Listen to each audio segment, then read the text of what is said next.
It's 10 p.m. Do you know where your children are?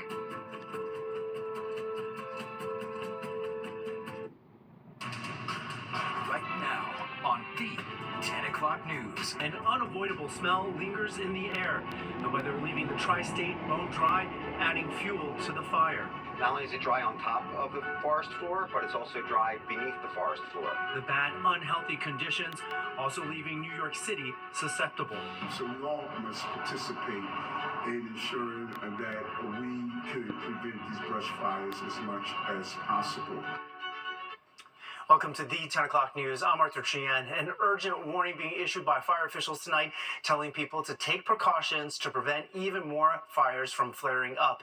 And Fox 5 has learned the fire in Greenwood Lake has killed one person there. That is the Jennings Creek wildfire. As of this hour, there are at least 5 fires burning across the tri-state, and in the Garden State authorities announcing a man has been arrested for arson there, accused of sparking a wildfire in Jackson Township that spread to 350 acres. The New Jersey Forest Fire Service says that man released a firearm on dry ground. Well, we have team coverage tonight. Richard Jacobus is looking at the health impacts from the smoke, and Audrey Puente is tracking when badly needed relief from these conditions is going to finally arrive. But Stephanie Bertini leads us off from Greenwood Lake, where that tragic death is being investigated. Steph, what are you learning?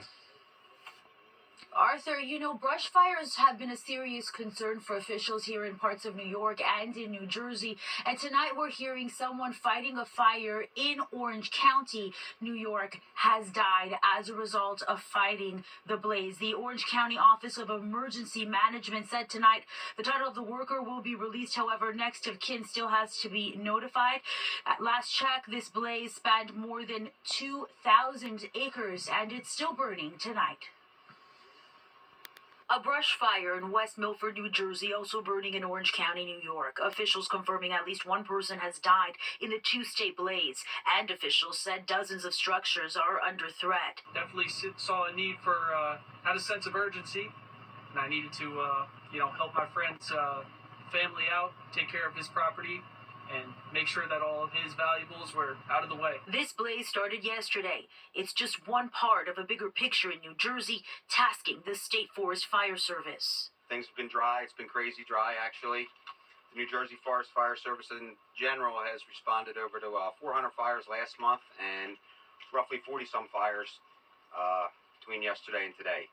A wildfire in Pompton Lakes, New Jersey, burned across more than 160 acres at one point this afternoon, according to officials. Crews working to fight the flames. The blaze on private property in the Cannonball Road area. We have 7 Type 6 engines. That's a brush truck, along with 1 bulldozer and 12 personnel. The smoke creating air quality concerns. In certain areas, you can see and smell smoke.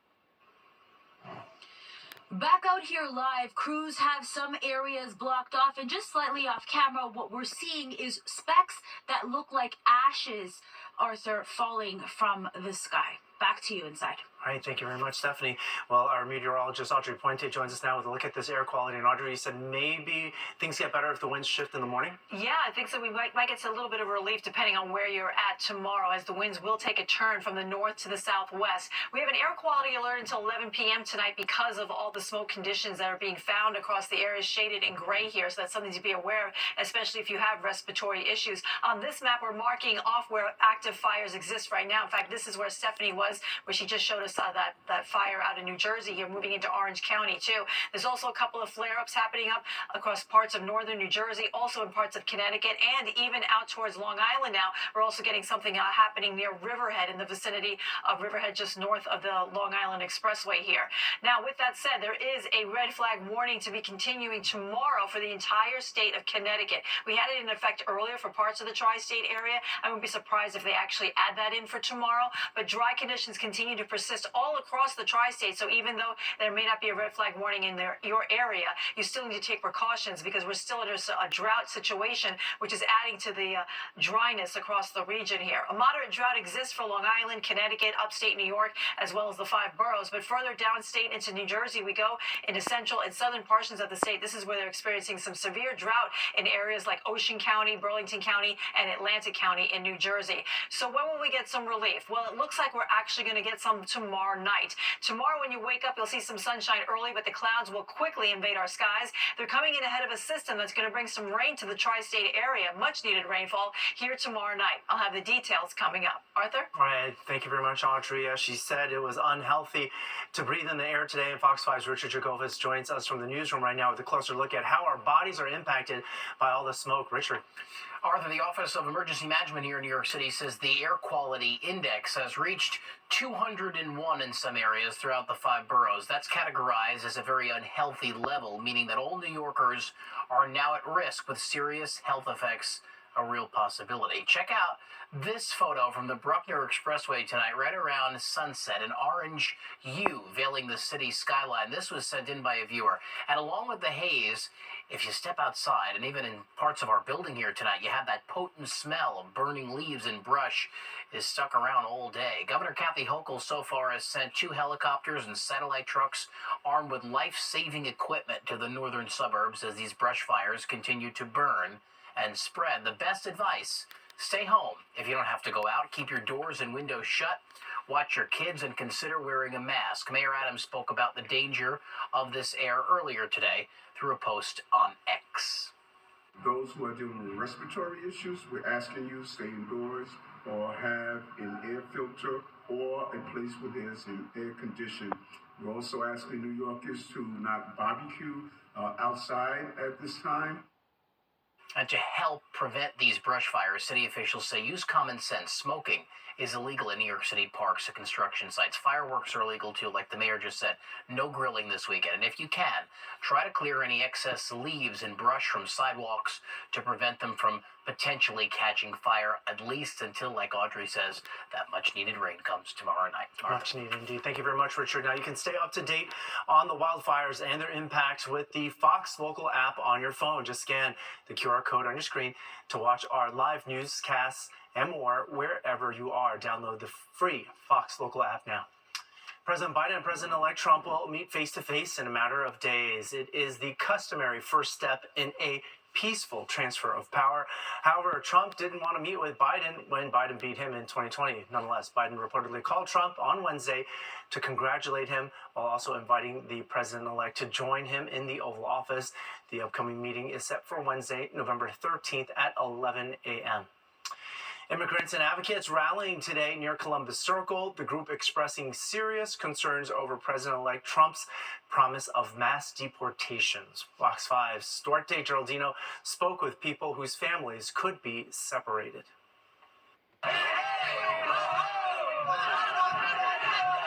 Thousands of people, backed by more than 30 groups, took to the streets Saturday, marching from Columbus Circle to Bryant Park. And we're here to send a message loud and clear after the election that even though this administration is going to target immigrant communities, it's going to target people of color, low-income people of color, that we're here to stay, right? We're not retreating into the shadows. We're actually going to be more visible and powerful than ever. Trump's victory on Tuesday increases the chances he'll keep his promise to roll back immigration benefits that keep families together, like temporary protected status, which allows migrants to stay in the U.S. with their families. Central promise of Donald Trump's presidential campaign was mass deportations. New York City has about 400,000 undocumented immigrants. If that promise comes to pass, it would have a huge impact on life in the city. Nuestro futuro, our future. That's what they say they're marching for. Janeri Solis is a U.S. citizen raised here in New York. She brought her young children to the march. I have a daughter and a son, but also like her rights. You know, her rights feel like they've been taken away by the rhetoric that Trump is spewing. Like many, Janeri worries about family members who might be forced to leave if Trump follows through on mass deportations.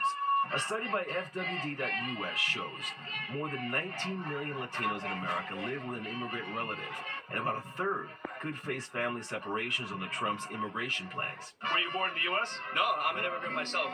Yeah, came from India. My parents are refugees from Tibet. So they came to India. From there, we got our. I came here when I was 10. I myself and him were immigrants. I mean, came here. My kids were born here, but I'm a citizen. I was raised here my whole life, and often people forget where they come from. Trump is promising the largest deportation push in U.S. history. But right now, it's still unclear how or when this plan will take shape, or for that matter, how much it's going to cost. From Columbus Circle, Duarte Geraldino, Fox 5 News. Well, Veterans Day is Monday. We take a look at how people are already honoring America's heroes this weekend.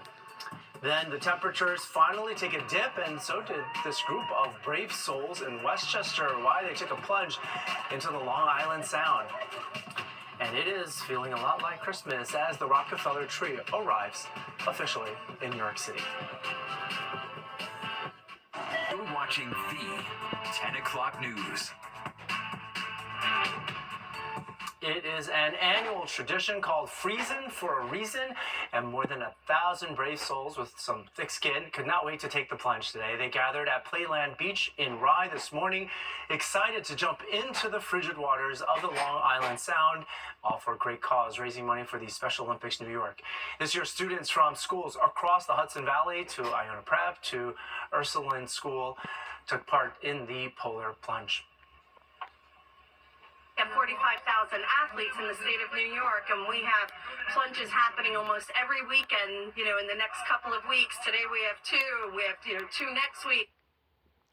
Is to raise $265,000. Time now for the weather, and Audrey Puente is going to say something we haven't heard her say in a long time.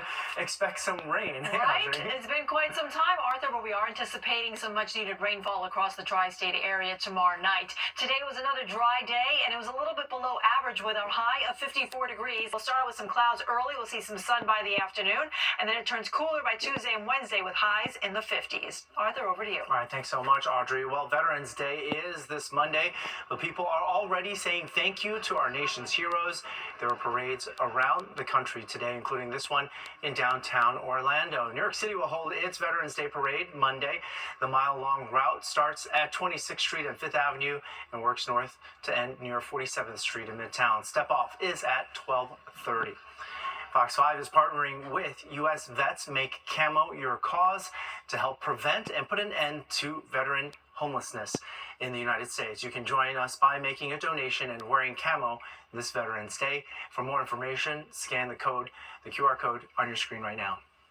And unfortunately, we have sad news to report that's spreading in the arts world right now. Iconic dancer Judith Jamison died in Manhattan this evening. She began dancing with the Alvin Ailey American Dance Theater here in New York in 1965 and became one of the company's most famous performers. She danced there for 15 years before leaving to perform with other ballet companies and also on Broadway. She later served as artistic director for the theater from 1989 to 2011. Judith Jamison was 81 years old. Jennifer Williams is here now with some happier things and a check of what's coming up in sports. Hey, Jennifer. Move over, Sex in the City. It's time for Spruce in the City. Norway spruce, if you know your trees. And the massive one headed for Rockefeller Center has arrived for many. This signals the start of the holiday season here. The 74-foot tall tree will need 5 miles of light strands and 50,000 light bulbs. Try keeping that untangled. The lighting ceremony will be held on December 4th. And that does it for us tonight. If you have missed any part of the 10 o'clock news, you can always catch an encore on our free streaming app, Fox Local. You can just scan this QR code that's on your screen right now and download it for free. That's the Fox Local app on your phone. Once you have it, you can stream our newscasts anywhere you are. Have a great weekend, everybody. See you tomorrow.